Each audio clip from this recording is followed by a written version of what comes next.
how are you able to have time to do all these different things while being a medical student?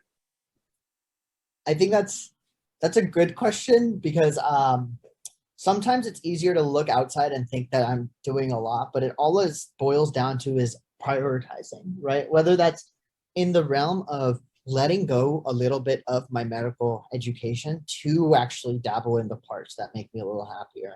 Because if Adam, you probably know more than anyone, and any other med student too, you can devote 300 hours a week to medicine, and that's more than the number of hours in a week I'm recognized, but that's never going to be enough. But still true. It's not enough. You know, like medicine is one of those things. It's like an endless well that keeps growing. And no matter how much water you pour in there, you're never going to really see it come to the top because there's the medical amount of knowledge is doubling like every day almost. I feel like it's just so much. So at a certain point, you have to draw the lines. And for me, I think I was good at prioritizing my mental health early enough that I drew the lines pretty early, saying like, I don't want to be the best medical student. I don't want to get 100% on everything. I'm okay not being that student.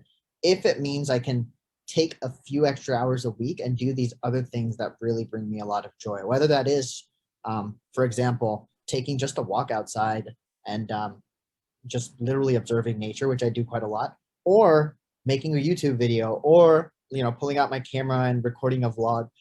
Whatever it is that makes me feel a little bit more back to baseline, because vlogging for me has now become like a therapeutic mental health thing. It's been really good. So that's kind of why I've been able to do a lot of these things, because believe it or not, the person who graduates at the bottom of the med school class is still going to be a doctor. Still a doctor. Love it. But it just gives me a little bit more time to focus on these other things, which are just as important to my journey, if not more important, because they've helped me, develop my passions outside of medicine. I couldn't agree with you more. I get asked a similar question all the time. And I just made a video that I think it was titled like, I'm less type A in medical school or something like that. And basically, like you, I made a decision that I don't have to get a 95 on every medical school exam. Whereas as a pre-med student, I was more in that mindset.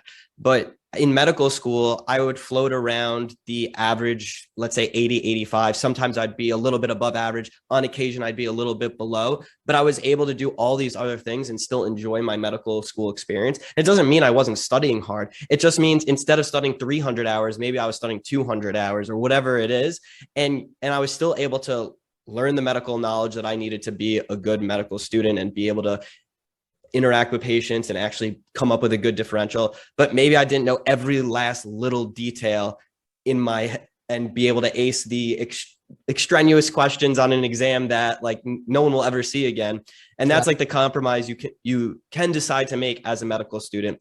But I do think it's still important, and it's a lot easier to do that when you have good study habits and understand how to study efficiently. And that's one of the things I've really respected from all the YouTube videos that I've seen from you is you have that system down and you talk about a lot of the same things that I teach pre-med students.